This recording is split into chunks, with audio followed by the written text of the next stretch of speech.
ओम शांति। 31 जुलाई 2014 साकार महावाक्य। बाबा कहते, मीठे बच्चे, रक्षाबंधन का पर्व प्रतिज्ञा का पर्व है जो संगम युग से ही शुरू होता है। अभी तुम पवित्र बनने और बनाने की प्रतिज्ञा करते हो। आज का प्रश्न, तुम्हारे सब कार्य किस आधार पर सफल हो सकते हैं? नाम वाला कैसे होगा? उत्तर, ज्ञान बल के साथ योग का भी बल हो तो सब कार्य आप ही करने के लिए तैयार हो जाए। योग बहुत गुप्त है, इससे तुम विश्व का मालिक बनते हो। योग में रहकर समझाओ तो अखबार वाले आप ही तुम्हारा संदेश छापेंगे। अखबारों से ही नाम वाला होना है, इनसे ही बहुतों को संदेश मिलेगा। ओम शांति। आज बच्चों को रक्षाबंधन पर समझाते हैं। आज बच्चों को रक्षाबंधन पर समझाते हैं क्योंकि अभी नजदीक है, आने वाला है ना, इसलिए बाबा ने कहा आज बच्चों को रक्षाबंधन पर समझाते हैं। बच्चे राखी बांधने के लिए जाते हैं। अब जो चीज होकर जाती है उनका पर्व मनाते हैं। जो चीज हो जाती है उसका पर्व मनाया जाता है। ये तो बच्चों को मालूम है। आज से 5000 वर्ष पहले भी ये प्रतिज्ञा पत्र लिखाया था जिसको बहुत नाम दिए हैं। ये है पवित्रता की निशानी। ये प्रतिज्ञा पत्र जब लिखाया गया तो वो कौन सा समय था? संगम युग, ठीक है ना, जब हमने भगवान के साथ ये प्रतिज्ञा की कि हम पवित्र रहेंगे। ये प्रतिज्ञा पत्र हमने कब लिखा? संगम युग। फिर इसका नाम बदली कर करके रक्षाबंधन, राखी, जो भी रखा। पहले ब्राह्मण राखी बांधते थे, अभी बहन भाई को राखी बांधती। तो यह है पवित्रता की निशानी। सबको कहना होता है पवित्र बनने की राखी बांधो। सिर्फ राखी नहीं बांधो, पवित्र बनने की राखी बांधो। और जिन्होंने भगवान से राखी बंधवा ली, हाँ, जिन्होंने भगवान से राखी बंधवा ली एक बार, तो पवित्रता की प्रतिज्ञा तो पक्की हो गई ना। हाँ, सबको कहना होता है पवित्र बनने की राखी बांधो। यह भी जानते हो पवित्र दुनिया सत्युग आदि में ही होती है। इस पुरुषोत्तम संगम युग पर ही राखी पर्व शुरू किया जाता है। इस पुरुषोत्तम संगम युग पर ही राखी पर्व शुरू होता है जो फिर मनाया जाता है। कब? भक्ति मार्ग में। शुरू कब हुआ? संगम पर। मनाया जाएगा कब? जब भक्ति शुरू होगी। इनको कहा जाता है अनादि पर्व। देखो क्या क्या नाम है, इसको कहेंगे अनादि पर्व, क्योंकि शुरू हुआ संगम पर और मनाया जाएगा जब भक्ति शुरू होगी। तो ये हुआ अनादि पर्व। वह भी कब से शुरू होता है? भक्ति मार्ग से, क्योंकि सतयुग में तो यह पर्व आदि होते ही नहीं है। देखो, शुरू हुआ संगम पर, मनाया जाएगा भक्ति मार्ग में। सतयुग त्रेता में मना नहीं सकते, नहीं मना सकते ना, क्योंकि वहां तो पर्व की कोई बात ही नहीं होती है कि आज दिवाली है, आज दशहरा है। हाँ, जैसे यहाँ पे पर्व की बात होती है ना, सतयुग में ऐसा नहीं होता, क्योंकि वहां पर तो कोई पर्व ही नहीं होता। वहां तो रोज ही उत्सव है। सतयुग में तो पर्व आदि की कोई बात ही नहीं होती। ये होते हैं यहाँ सब त्योहार आदि संगम पर होते हैं, वही फिर भक्ति मार्ग से शुरू होते हैं। सतयुग में कोई त्योहार होता ही नहीं है। सतयुग में कोई त्योहार नहीं होता। तुम कहेंगे दीपमाला होगी, दिवाली सतयुग में? हाँ, वो तो होनी चाहिए, कितनी अच्छी लगती है, पटाखे फटोके फोड़ते हैं। हाँ, दीपमाला होगी? नहीं, वह भी यहाँ मनाते हैं, वहां नहीं होनी चाहिए। जो यहाँ मनाते हैं वे वहां नहीं मना सकते। जो यहाँ मनाते हैं वे वहां नहीं मना सकते। ये सब कलयुग के पर्व है। रक्षा बंधन मनाते हैं, अब ये कैसे मालूम पड़े कि ये राखी क्यों मनाई जाती है? रक्षाबंधन मना रहे हैं, अब ये कैसे पता पड़े कि ये राखी क्यों मनाई जाती है? तुम सबको राखी बांधती हो, कहती हो पावन बनो, क्योंकि अब पावन दुनिया स्थापन हो रही है। त्रिमूर्ति के चित्र में भी लिखा हुआ है ब्रह्मा द्वारा स्थापना होती है पावन दुनिया की, इसलिए पवित्र बनाने के लिए राखी बंधन मनाया जाता है। अभी है ज्ञान मार्ग का समय। तुम बच्चों को समझाया गया है भक्ति की कोई भी बात सुनाए तो उनको समझाना चाहिए हम अभी ज्ञान मार्ग में हैं।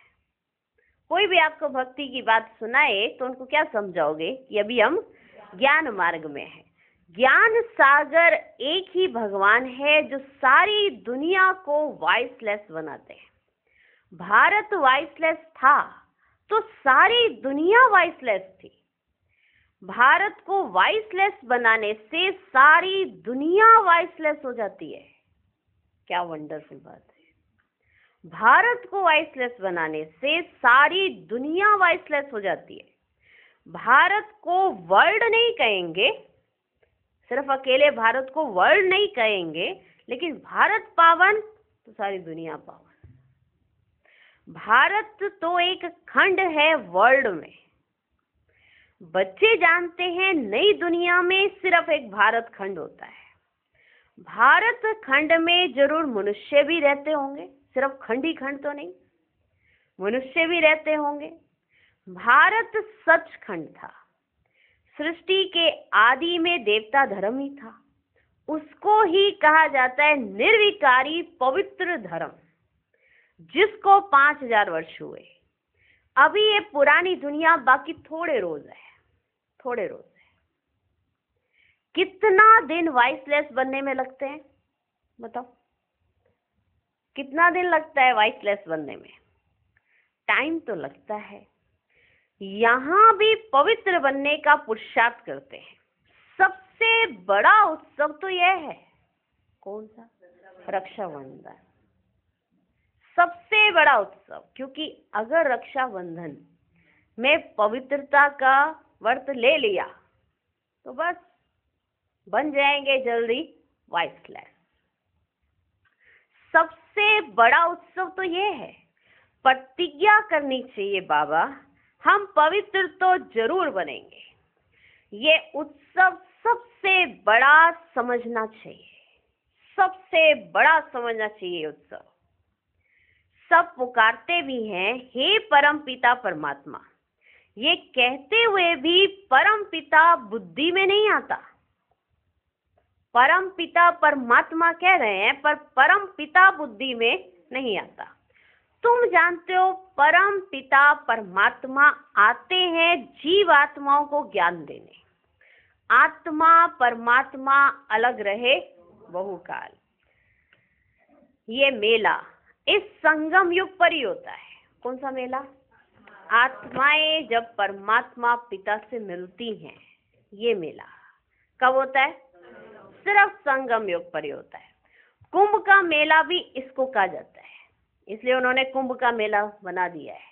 वो सच्चा सच्चा कुंभ का मेला तो अब लग रहा है, जो हर 5000 वर्ष के बाद एक ही बार होता है। वह पानी में स्नान करने का मेला तो अनेक बार मनाते आए हो।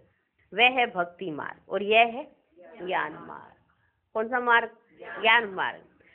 संगम को भी कुंभ कहा जाता है, एक और नाम। संगम को कुंभ कहा जाता है। 3 नदियां वास्तव में है नहीं। गुप्त नदी पानी की कैसे हो सकती है?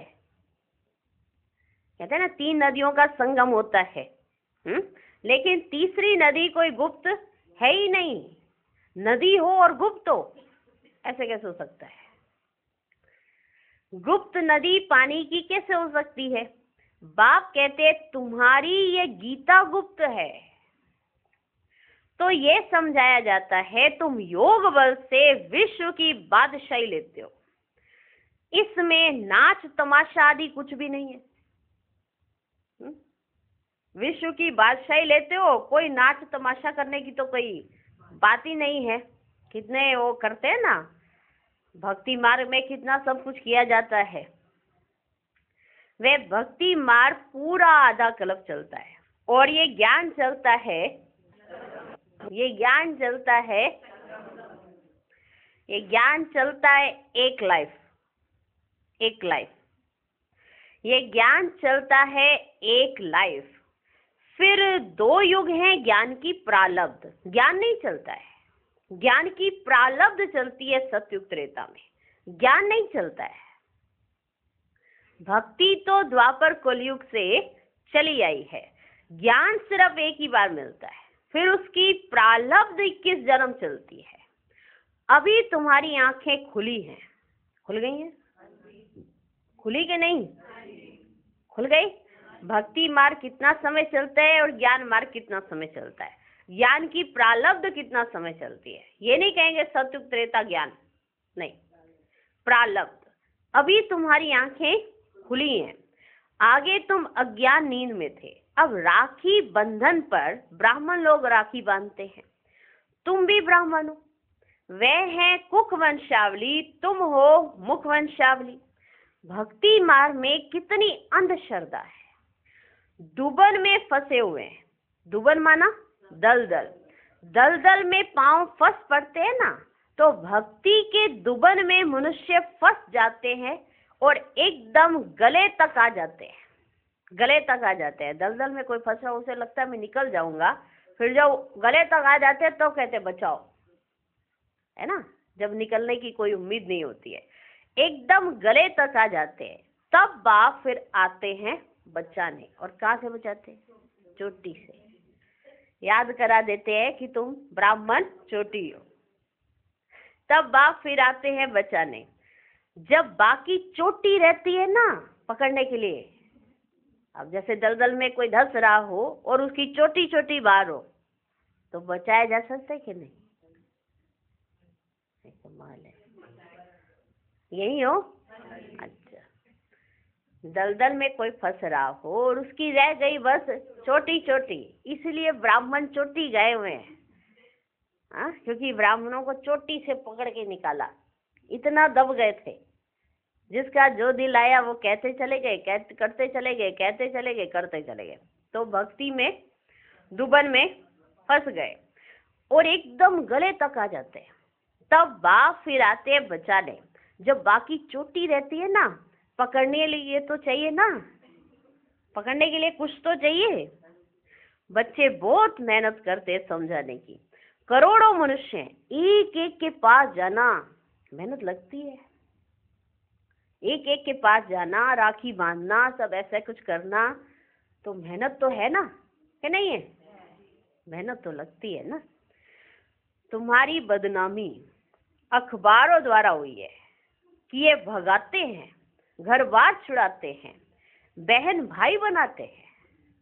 एक तो ये भगा देते हैं, लोग घर से भाग भाग के आ जाते हैं, हाँ, भाग भाग के घर से आ जाते हैं, तो कहते हैं ज्ञान अमृत पीने जा रहे हैं, ऐसा पीने जाते हैं लौट के ही नहीं आते। और जो एक बार घुसता है वो वापस निकलता ही नहीं है, निकल के ब्रह्मा कुमार कुमारी ही आते हैं, व्हाइट ड्रेस पहन के, कलर ड्रेस पहन के आते हैं, व्हाइट ड्रेस पहन के जाते हैं, हाँ। तो बच्चे कितनी मेहनत करते हैं। तो बाबा कहते हैं तुम्हारी बदनामी अखबारों द्वारा हुई है कि ये भगाते हैं, घर बार छुड़ाते हैं, बहन भाई बनाते हैं। शुरू की बात कितनी फैल गई, अखबारों में धूम मच गई। अब एक एक को तो समझा नहीं सकते, क्योंकि उन्होंने पहले की अखबारें पढ़ी हैं, तो एक एक को तो समझा नहीं सकते। फिर तुम्हें अखबारें ही काम में आएंगी, अखबारें ही काम में आएंगी, अखबारों द्वारा ही तुम्हारा नाम वाला होगा। अभी विचार करना है क्या करें जो समझें। अभी तुम्हें विचार करना चाहिए कि ऐसा क्या करें हम जो सब समझ जाएं। रक्षा बंधन का अर्थ क्या है, जबकि बाप आए हैं पावन बनाने, तब बाप ने बच्चों से पवित्रता की प्रतिज्ञा ली है कि हम सब बच्चों ने बाप से पवित्रता की प्रतिज्ञा की है, तो तोड़नी नहीं है। पवित्रता की प्रतिज्ञा बाप ने बच्चों से ली है। पतितों को पावन बनाने वाले ने राखी बांधी है। जो पतितों को पावन बनाने वाला है बाप, उसने हम बच्चों को राखी बांधी है, प्रतिज्ञा ली है। ये है रक्षाबंधन का अर्थ। हमने बाप से प्रतिज्ञा की है और हमने बाप को ये प्रतिज्ञा दी है कि हम ऐसा करेंगे। हम पावन बनेंगे भी और पावन बनाएंगे भी। श्री कृष्ण का जन्म मनाते हैं, फिर जरूर गद्दी पर बैठा होगा, क्योंकि रक्षाबंधन के बाद आती है श्री कृष्ण जन्माष्टमी, है ना। एक हफ्ते के बाद ही आ जाती है। एक हफ्ते के बाद श्री कृष्ण जन्माष्टमी, रक्षाबंधन, फिर 7 दिन के बाद श्री कृष्ण जन्माष्टमी। तो बाबा कहते श्री कृष्ण का जन्म मनाते हैं, फिर जरूर गद्दी पर बैठा होगा। कारोनेशन कभी दिखाते नहीं है। जन्म दिखाते, कारोनेशन नहीं दिखाते हैं। सत्युग आदि में लक्ष्मी नारायण थे, उनका कारोनेशन हुआ होगा। श्री कृष्ण का कारोनेशन नहीं दिखाते, लक्ष्मी नारायण का कारोनेशन बताते हैं। उनका कारोनेशन हुआ होगा। प्रिंस का जन्म मनाते हैं, फिर कारोनेशन कहाँ? कारोनेशन कहाँ चला गया? जन्म श्री कृष्ण का, कारोनेशन लक्ष्मी नारायण का। श्री कृष्ण का जन्म हुआ, कारोनेशन फिर कहाँ? दिवाली पर कारोनेशन होती है, बड़ा भक्का होता है, वह है सत्युग का। संगम की जो बात है वे वहां होती ही नहीं है। जो बातें संगम पर हैं वो बातें सत्युग में नहीं होती है। घर घर में रोशनी यहाँ होने की है, वहां दीपमाला आदि नहीं मनाते। वहां तो आत्माओं की ज्योति जगी हुई है, वहां फिर कारोनेशन मनाया जाता है, ना कि दीपमाला। जब राजगद्दी पर बैठते हैं तब कारोनेशन मनाएंगे, यहाँ पर कारोनेशन नहीं मनाते हैं। संगम पर कारोनेशन नहीं मनाते हैं, तो वो कारोनेशन कहाँ मनाया जाता है? सतयुग में। और संगम पर जो होता है वो सतयुग में नहीं होगा। संगम पर दीपमाला होती है तो सतयुग में दीपमाला नहीं होगी। जब तक आत्माओं की ज्योत जगी नहीं है, नहीं जगी है, तो वापस जा नहीं सकते। तो अब ये तो सब पतित हैं, उनको पावन बनाने के लिए सोच करना है। अब इतने सब तो पतित है, तो सबको पावन बनाने के लिए तुम्हारी सोच चलनी चाहिए, सोच करना है। बच्चे सोच कर जाते हैं बड़े बड़े आदमियों के पास। बच्चों की बदनामी हुई अखबारों द्वारा, फिर नाम भी इन द्वारा होगा, अखबारों द्वारा। थोड़ा पैसा दो तो अच्छा डालेंगे। अब तुम पैसे कहाँ तक देंगे? लोग तो इतना पैसा दे के अच्छा अच्छा डलवा लेते हैं, अब तुम पैसे भी फिर कहाँ तक देंगे, क्या देखें? पैसे देना भी तो रिश्वत है।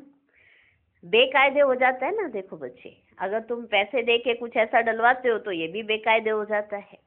आजकल रिश्वत बिगर तो काम ही नहीं होता है। देखो कैसा माहौल हो गया है, हाँ, कैसी हालत हो गई है। रिश्वत बिगर काम ही नहीं होता।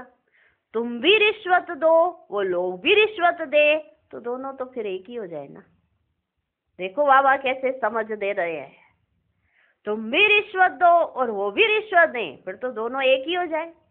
तुम्हारी बात है योग बल की।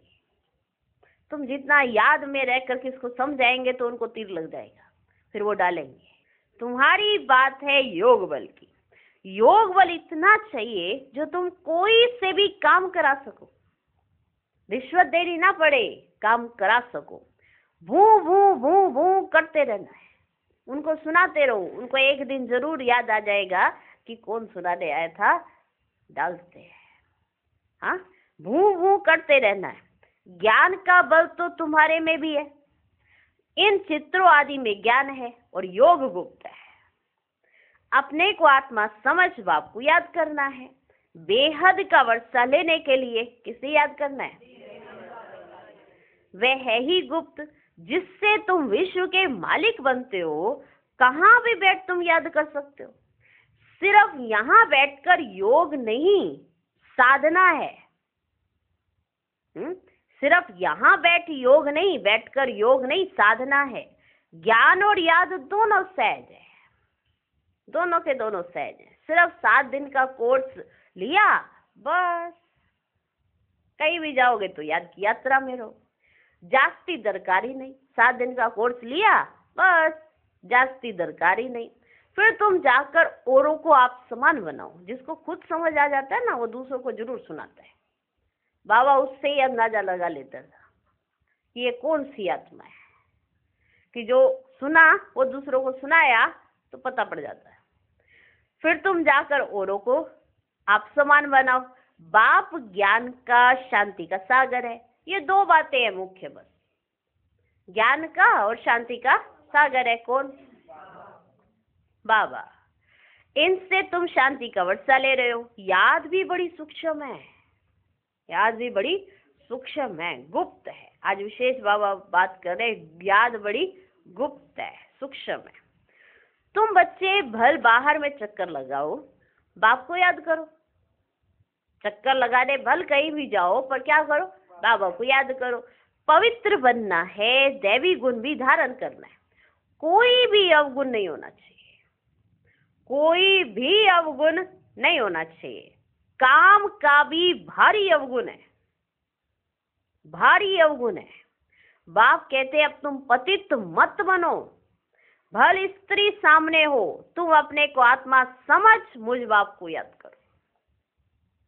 भल स्त्री सामने हो, पर तुम अपने को आत्मा समझ मुझे याद करो। देखते हुए ना देखो। हम तो अपने बाप को याद करते हैं, वे ज्ञान का सागर है। तुमको आप समान बनाते हैं तो तुम भी ज्ञान सागर बनते हो। इसमें मूंझना नहीं चाहिए। वे है परम आत्मा, परम धाम में रहते हैं, इसलिए परम कहा जाता है। वो परम धाम में रहते हैं, पॉइंट नोट करते रहना चाहिए। परम धाम में रहते हैं इसलिए परम कहा जाता है। वह तो तुम भी रहते हो। अब नंबरवार पुरुषार्थ अनुसार तुम ज्ञान ले रहे हो। पास विद ऑनर जो होते हैं उनको कहेंगे पूरा ज्ञान सागर बने। सब के सब मास्टर ज्ञान सागर नहीं बनेंगे। जो पास विद ऑनर होंगे उनको कहा जाएगा पूरा ज्ञान सागर बने। बाप भी ज्ञान सागर, तुम भी ज्ञान के सागर। आत्मा कोई छोटी बड़ी नहीं होती है, परम पिता भी कोई बड़ा नहीं होता है। ऐसे नहीं तुम्हारी आत्मा छोटी और परम पिता की आत्मा मोटी, हाँ इतनी बड़ी।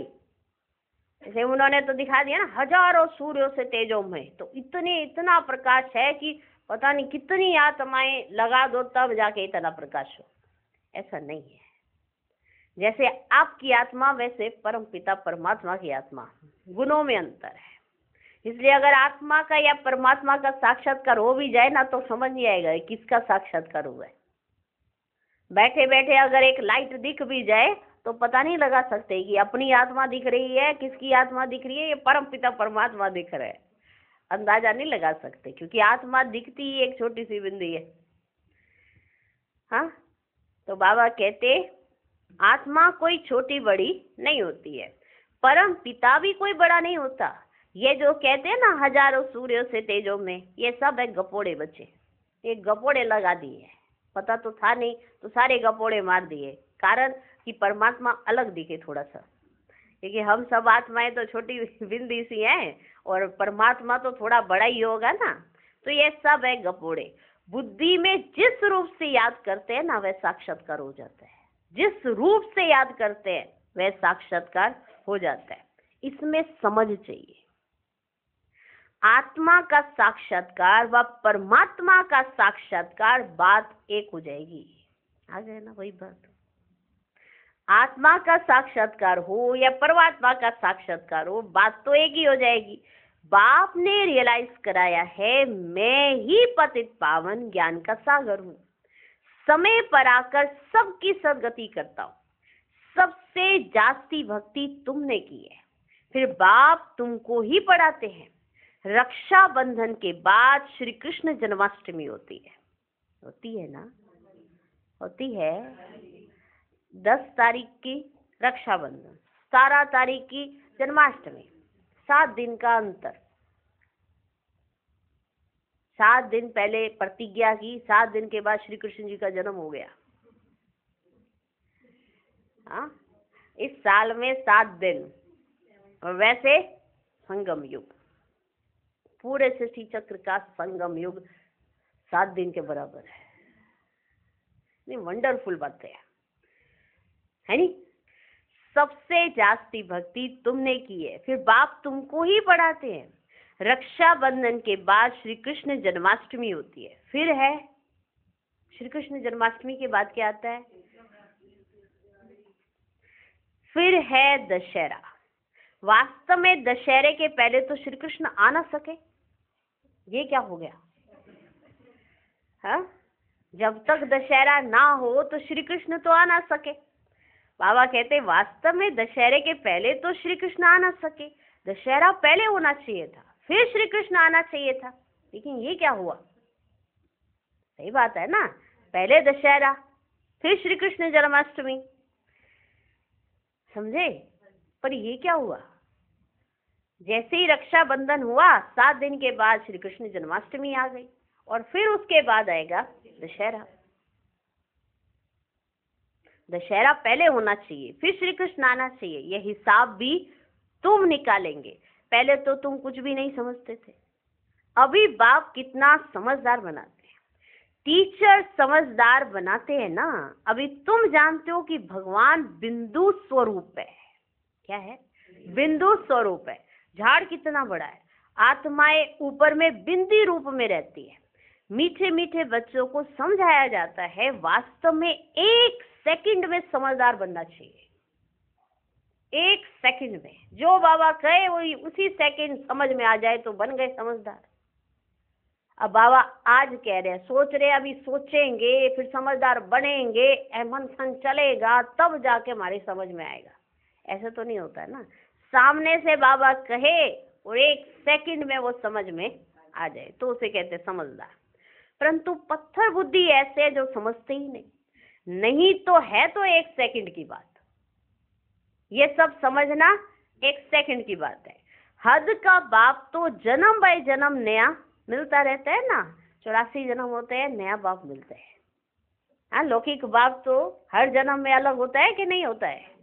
होता है ना, पर पारलौकिक बाप एक रहता है। कितनी वंडरफुल बात है। हाँ, हद का बाप तो जन्म बाय जन्म नया मिलता है। ये बेहद का बाप तो एक ही बार आकर 21 जन्मों का वर्षा दे देते हैं। हद का बाप एक जन्म में एक ही बार देगा वर्षा, वो भी उसके पास प्रॉपर्टी होगी तो देगा, नहीं तो कहाँ से देगा। आज की डेट में है नहीं किसी के पास प्रॉपर्टी, है ही नहीं। अपने घर रहने के लिए घर नहीं है तो बच्चे को कहाँ से देके जाए? तो बच्चे बोलते हैं मकान तो बना देना था, वो भी नहीं बनाया। 8 दिन तक किराए के मकानों में धक्के खा रहे हैं। ऐसा होता है ना। तो फिर कहते खिला दिया, पिला दिया, बड़ा कर दिया, अब अपने आप बढ़ो। फिर भी कुछ ना कुछ फर्नीचर तो दे के ही जाएगा, कुछ ना कुछ तो देगा जरूर। ये बेहद का बाप तो एक ही बार आकर 21 जन्मों का वर्षा देते हैं। और देखो बच्चे कितना हक समझते हैं। माँ बाप अभी होंगे भी तो भी ये हमारी प्रॉपर्टी है, भले माँ बाप ने देनी हो ना, नहीं दी तो भी झगड़ पड़ेंगे, दी तो भी झगड़ पड़ेंगे, क्योंकि ये दुख धाम है ना। सब प्रॉपर्टी के पीछे मारो मारी सारी चल रही है। और फिर बेहद का बाप तो एक ही बार आते हैं, 21 जन्मों की प्रॉपर्टी देके चले जाते हैं। किसी से कुछ लेने की जरूरत नहीं होती है, प्रॉपर्टी प्रॉपर्टी होती है, कुछ मांगने की जरूरत है। अभी तुम बेहद के बाप से बेहद का वर्षा ले रहे हो।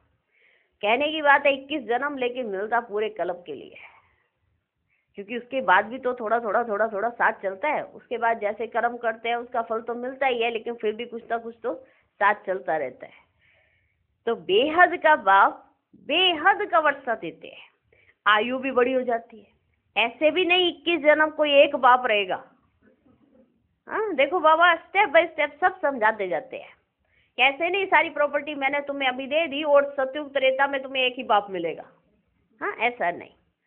नहीं, तुम्हारी आयु बड़ी हो जाती है, तुम कभी दुख नहीं देखते हो, कभी दुख नहीं देखते हो। पिछाड़ी में तुम्हारी बुद्धि में ज्ञान जाकर रहेगा कि अभी हमें शरीर छोड़कर नया शरीर लेना है, ये ज्ञान ऑटोमेटिक इमर्ज हो जाएगा वहां पे। अभी जैसे नहीं है कि किसी को याद है, किसी को याद ही नहीं है। ब्राह्मणों को भी याद रहता है, याद नहीं रहता है, क्योंकि जितनी याद होती है उतना ही याद आएगा ना। लेकिन वहां पर ऑटोमेटिक इमर्ज हो जाता है। पिछाड़ी में तुम्हारी बुद्धि में ज्ञान जाकर रहेगा, बाप को याद करना और वर्षा लेना है। बस बच्चा पैदा हुआ और वारिस बना, बाप को जाना तो बस बाप और वर्षे को याद करो, पवित्र बनो, दैवी गुण धारण करो, बस। है कोई मुश्किल? पवित्र बनो, बाबा को याद करो, दैवी गुण धारण करो, 3 बातें। बाप और वर्षा कितना सहज है।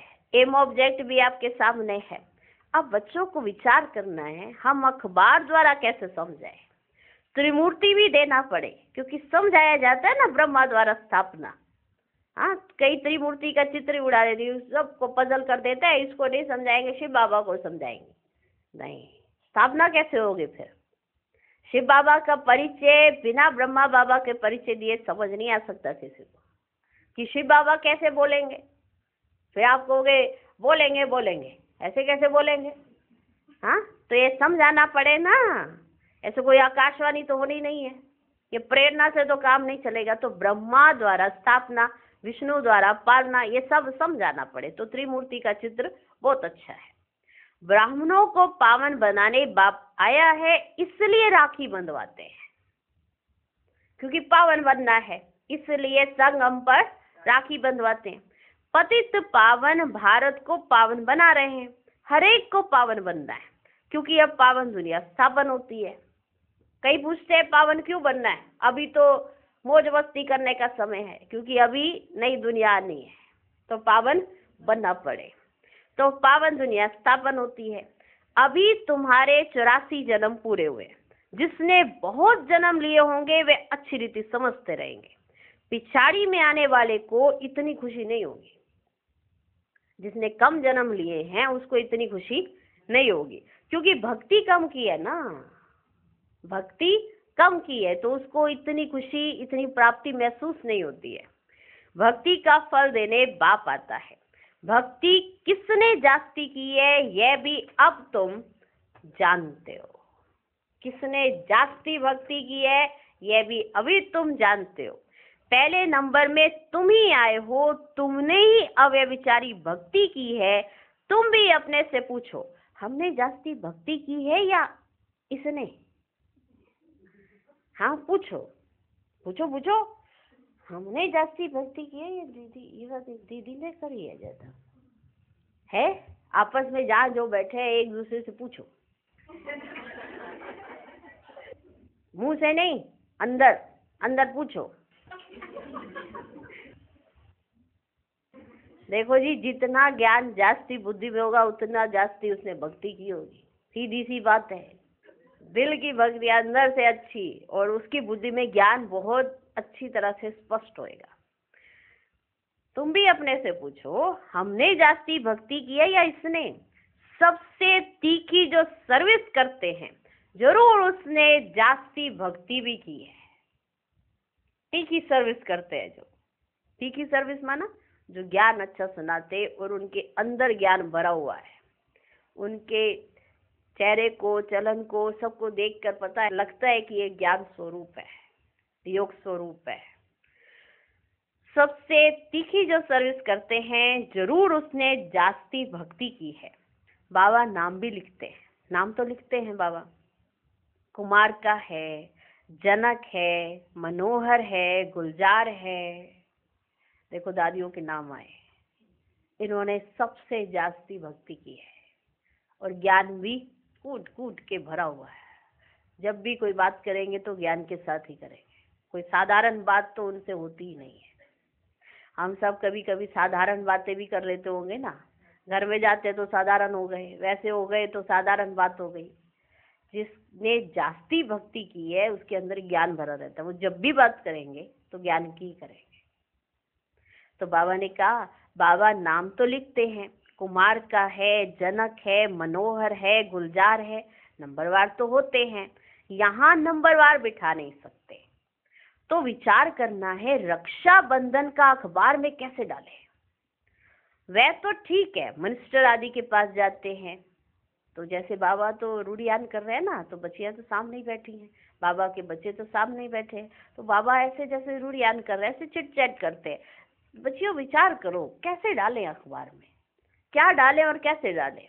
तो फिर जैसे सभी बात करेंगे, अब बाबा को रिस्पॉन्ड भी देंगे, तो बाबा से कहेंगे, बाबा हम जाते हैं ना मिनिस्टर के पास, उनको समझाते हैं। तो बाबा ने कहा, वह तो ठीक है, मिनिस्टर के पास जाते हैं, मिनिस्टर आदि के पास जाते हैं, राखी बांधते हैं, परंतु पवित्र तो बनते नहीं है ना। हम मिनिस्टर को जाके राखी बांध देते हैं, पर मिनिस्टर पवित्र तो बनते नहीं है ना। तुम कहते हो पवित्र बनो, तो पवित्र दुनिया स्थापन हो जाए। 63 जन्म विकारी बने, 63 जन्म विकारी बने, कम बात है क्या? उसमें एक जन्म पवित्र बनना हो तो अभी सब सोचते हैं नहीं नहीं, अभी तो हमने जीवन का देखा है, अभी ये का मौज मस्ती की है, इसमें चले जाते हैं। तो बाबा समझाते 63 जन्म विकारी बने। अब बाप कहते ये अंतिम जन्म पवित्र बनो, ये अंतिम जन्म पवित्र बनो। खुदा को याद करो तो तुम्हारे सिर पर जो पाप है वह उतर जाए। खुदा को याद करो तो तुम्हारे सिर पर जो पाप है वह उतर जाए। पवित्र बनो, खुदा को याद करो, दैवी गुण धारण करो। 3 बातें, पवित्र बनो, खुदा को याद करो, दैवी गुण धारण करो। 3 बातें। खुदा को याद करेंगे तो सिर पर जो पाप है वह सब उतर जाए। अच्छा, मीठे मीठे सिकिलधे बच्चों प्रति माता पिता बाप दादा का याद प्यार और गुड मॉर्निंग। रूहानी बाप की रूहानी बच्चों को नमस्ते। हम रूहानी बच्चों की भी रूहानी बाप को नमस्ते नमस्ते नमस्ते। Good morning good morning good morning. धारणा के लिए मुख्य सार। पहला पॉइंट, पास विद ओनर होने के लिए बाप समान ज्ञान सागर बनना है। कोई भी अवगुण अंदर है तो उसकी जांच कर निकाल देना है। शरीर को देखते हुए ना देख, आत्मा निश्चय कर आत्मा से बात करनी है। दूसरा पॉइंट, योग बल इतना जमा करना है जो अपना हर काम सहज हो जाए। अखबारों द्वारा हरेक को पावन बनने का संदेश देना है। आप समान बनाने की सेवा करनी है। आज का वरदान, पॉइंट स्वरूप में स्थित हो, मन बुद्धि को नेगेटिव के प्रभाव से सेफ रखने वाले विशेष आत्मा भव। जैसे कोई सीजन होती है तो सीजन से बचने के लिए उसी परमान अटेंशन रखा जाता है। बारिश आएगी तो छाते रेनकोट आदि का अटेंशन रखेंगे, सर्दी आएगी तो गर्म कपड़े रखेंगे।